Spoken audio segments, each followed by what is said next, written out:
In this video, we are featuring a speech from Rohn about how to soak up the knowledge necessary to become a success in life.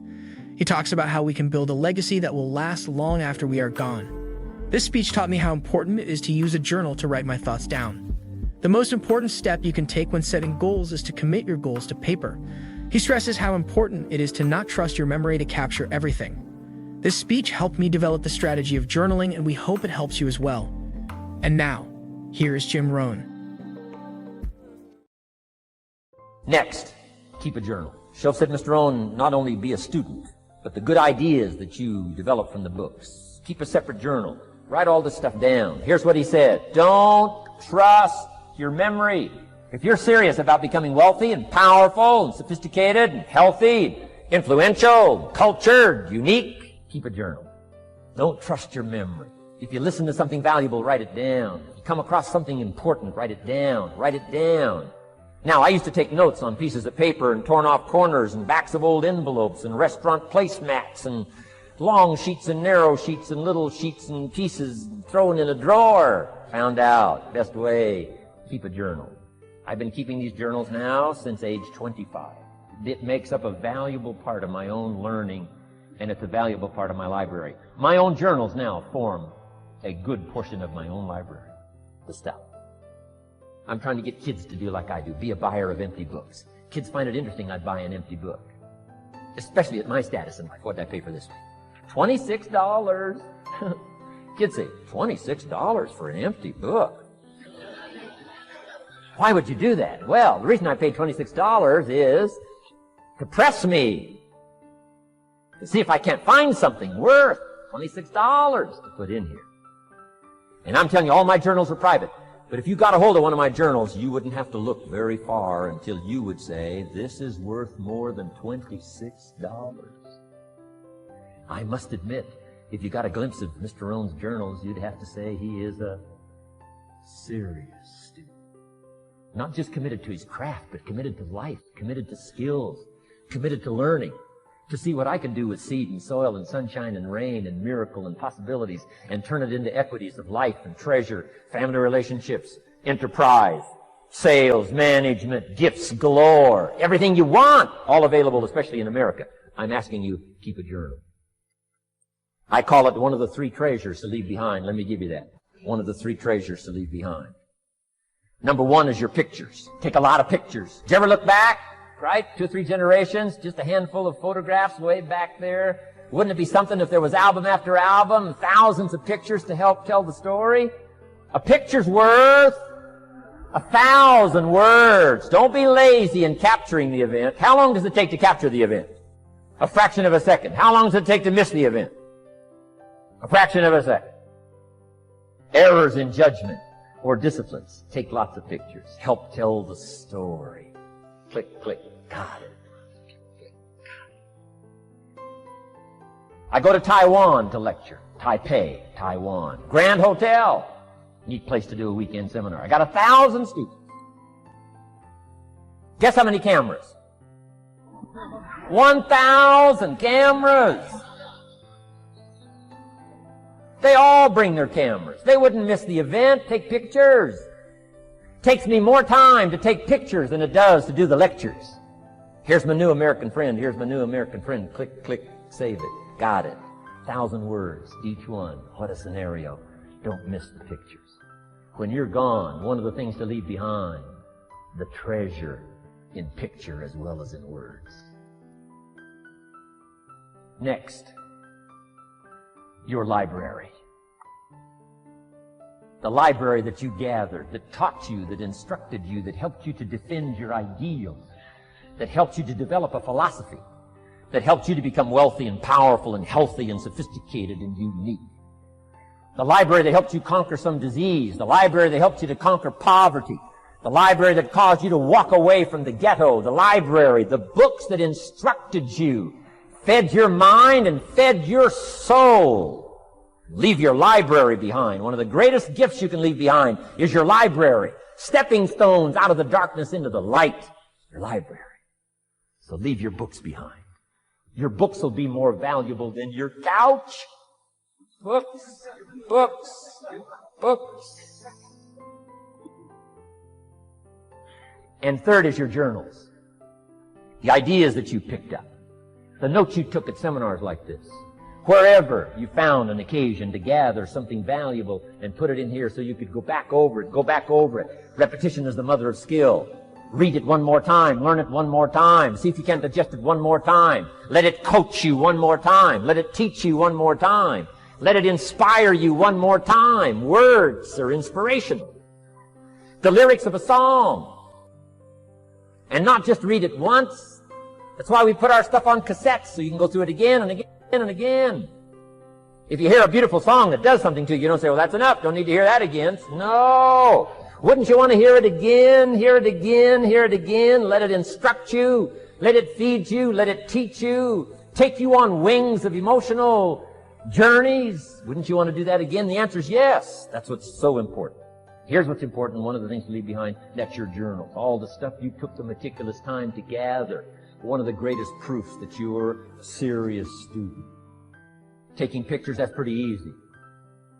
Buying a book at a bookstore, that's pretty easy. Here's one that's a little more challenging. Be student enough of your own life and your own future and your own destiny. Be student enough to take the time to keep the notes and keep the journal. You'll be so glad you did. What a treasure to leave behind when you go. Your journals. Wow. I wouldn't be without mine now. I'm in Carmel, California, one of my favorite places. It's where I wrote my first book called Seasons of Life. I went to this little church one Sunday morning. First time I'd been there. Little small church, I don't know, 150 people. Classic sermon that morning. Classic sermon. One of the best I've ever heard in all of my life. I happened to be there. And I had my journal. While this sermon is going on, I can't believe it was so precise, it was so unique, it was so powerful. And I've got my journal, and I'm taking notes. Taking notes of this classic sermon. Guess how many other people were taking notes? Approximately, guess. How many do you suppose? It looked like, best as I could tell, I'm the only one taking notes of this classic sermon. Now, since I'm a stranger there, and it's the first time I've been there, and I'm taking these notes, people started looking, who is he and what's he doing? I started feeling just a little bit uncomfortable. I'm still writing. Now I'm feeling kind of like a spy, right? I could hear some of them say, he's going to get out of here with some of this stuff. And I did. I'm the guy that walked away with the stuff. I'm asking you to be no less sincere and be no less committed to the advancement of your philosophy, the set of the sail. Talk about have your best year ever this year, and then get ready for next year, your very best year ever, and they'll start being the best year after year. If you'll commit yourself to some of this simple stuff called personal development, start with a walk around the block. Start with the refinement of your philosophy. Start with the teaching of your own fabulous mind, where all the answers are. I can only give you a few answers from my own experience. The rest of all the magical answers are within the confines of your own mind. But it takes the books, it takes the cassettes, it takes the videos, personal conversation, sermons, lyrics from songs, dialogue from the movie. Let your heart be stirred by words. Find ways to capture. Part of your personal development quest. Now here's the last subject on personal development just before we take our break. Isn't this good stuff? I'm telling you, this stuff changed my life. Turned me every way but loose. I've never been the same since the teacher gave me some of this simple instruction. How to go from where you are to where you want to go. How to go from what you are to what you want to become. How to go from pennies to treasure. How to go from nothing to fortune. It's all within the confines of this stuff that I've been trying to share with you. Laboring best I can. Words are clumsy when you try in your experience. But I'm doing my best today. And I'm excited about it. Appreciate you taking all these good notes. And good students today. I appreciate it. Success and failure are not giant events. They don't just show up. You don't just suddenly become successful or suddenly have this cataclysmic event that makes you fail. It may look that way, but failure comes from all the little things.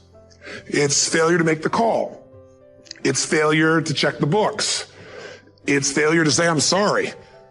It's failure to push yourself to do things physically that you don't want to do.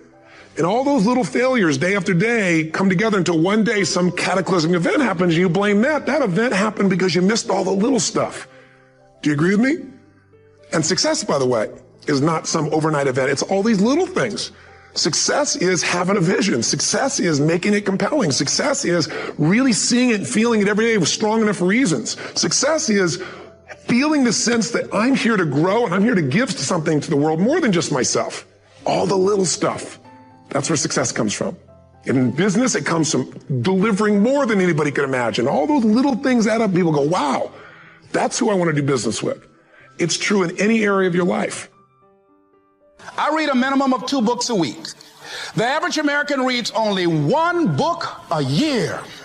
If you decide that area that you love, that you are going to master that particular area, in this era of accelerated change, overwhelming complexity, and tremendous competition, as you begin to develop and expand your skills and your talents and your vision of yourself, you will always be in control of your destiny. And that's why you are here. There's a voice in you that has said, I can do this. I know others have failed. I can do this. I know others have said that I can't do it. I've had setbacks in life. How many of you had some failures? Raise your hands, please. How many of you had some no's in your life? Raise your hands, please. Shake someone's hand on your right and left and say, make no your vitamin. Ladies and gentlemen, if you want to make it in life, you got to make no your vitamin. You've got to know every no brings you a step closer to a yes. Anybody can stop because someone said no. But there's something in you, in your heart of hearts, that's saying, I'm not a quitter. There's something in you that says, I've got the will to do it. There's something in you that says, I'm going to find a way. The fact that these feelings are normal, okay? Normal just means you're used to them, but you don't have to live with them. So even though you're so used to these negative feelings and these feelings of doubt, you still don't like them. You still have the ability to stop that. So I want you to think of a moment in time when you were really happy. Like it could be a memory from being little, it could be something that you dream of doing. And I want you to come up with something really specific about that moment, okay? Like think about what you were wearing or think about the blue sky. That is going to be what I call your anchor thought. Every time from this moment forward that you wake up or you find yourself drifting to those normal feelings of, I'm a loser, I'm worthless, I'm never going to find love. They may be things that you're used to thinking, but that doesn't matter because you can change them. The second that you feel that, you've drifted over into that thought, and I keep coming over here because when you start using the rule, you're going to start to literally feel which part of your mind you're using. The worries kind of happen here. I want you to 5, 4, 3, 2, 1, and then I want you to insert this vision of yourself where you felt really good. And if you can't think of one, invent one. How would you feel if you were in love? How would you feel if you loved yourself? How would you feel if you did that thing that you're scared of, that you keep talking yourself out of? That's your anchor thought. Now, when you first start using the rule, particularly when you're breaking a habit of thinking negative thoughts, when you first start doing it, you may need to use the 5-second rule 73 times in one day. That's okay. I had to do it like that when I was first using the rule to cure myself of anxiety. When I would start to worry about anything, I'd start to worry about, my kids, or I'd start to worry about money, and I'd feel my thoughts drift, and then I'd start to feel my heart race. I would stabilize my thoughts, 5, 4, 3, 2, 1. I'd activate my prefrontal cortex, lower the worries, on the other side, and then I would start to think about something that actually made me feel really calm or excited. That is the battle of your mind. And, the other thing about normal that I just want to say is that the reason why it feels normal to doubt yourself and to have low self-worth is because you've thought this so long. It's become a pattern, just like chewing your nails becomes a pattern of behavior that you don't think about. Well, the cool thing is that based on science, you can actually change any pattern, even a thinking one. So use the 5-second rule. Every single time you catch yourself thinking the nasty stuff, and then activate your prefrontal cortex and force yourself to think something positive.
Chẳng được quên khi cơn mưa đêm lại về. Em đã quên lời thề và ta như đông chìm sâu. Không còn mới em anh nhận màu. Em chỉ cần mơ đâu em bay. Chỉ còn là những cơn mưa vô giá. Cho bên mưa em không mơ anh. Anh một đêm mơ. Chỉ cần bên em không được cần nhớ. Và chỉ có em không muốn nhớ. Và người ta bên nhau như ngã tớ. Muốn nhớ về say em chỉ có mấy em ở đây. Và anh như muốn chết đi nhưng không muốn em mơ mày. Tình yêu làm cho ta đau đầu. Không em như nằm hâm mộ. Anh như đeo mong cầu. Và mưa bên em ngủ sầu. Chào cả bạn mai mà mơ. Chỉ có bên em nhưng đừng có mơ. Mà đã ra em muốn bên ai. Anh không mong gì hơn. Chỉ mong em sẽ ở đây ôm anh thật gần. Anh chỉ mong đôi ta được có nhau. Mà đừng em đâu anh có em. Một đêm bên anh có em. Ta sẽ trao nhau môi hôn thật sâu. Ôm anh.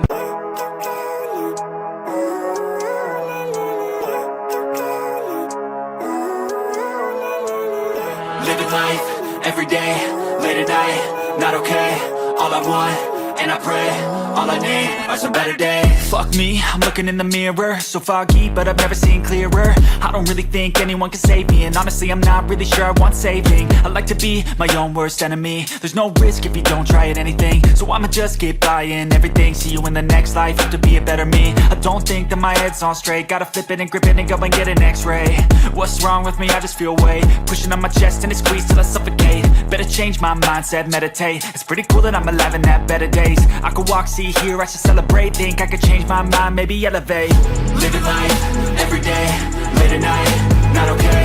All I want, and I pray, all I need are some better days. Yeah, all I need are some better days. Cause all I want, and I pray, I believe in the better days. I'm kinda stuck between a rock and a hard place. Do I work hard or live at my pace? You're only young once, yeah that's all great, but I also want a future where I'm okay. Living life is doing lots of cocaine. Wait no, it's living with no shame. Wait no, it's sleeping in on Sundays. I guess it's different for each of us and that's okay. Well I just wanna be happy, how to get there? Glad that you asked me. I think it's different for everyone. Some of us need work, others need fun. Some of us need purpose to overcome. But try to do what you love when it's said and done. Cause there's so many differences in each of us. Trust your gut, it can show you what you want. Living life, every day, late at night, not okay. All I want, and I pray, all I need are some better days.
Which has determined your fate. I've never seen so clear. I feel the end and it's near. The day of reckoning's here. The sound of deafening fear. You don't die if you try. You just might get a little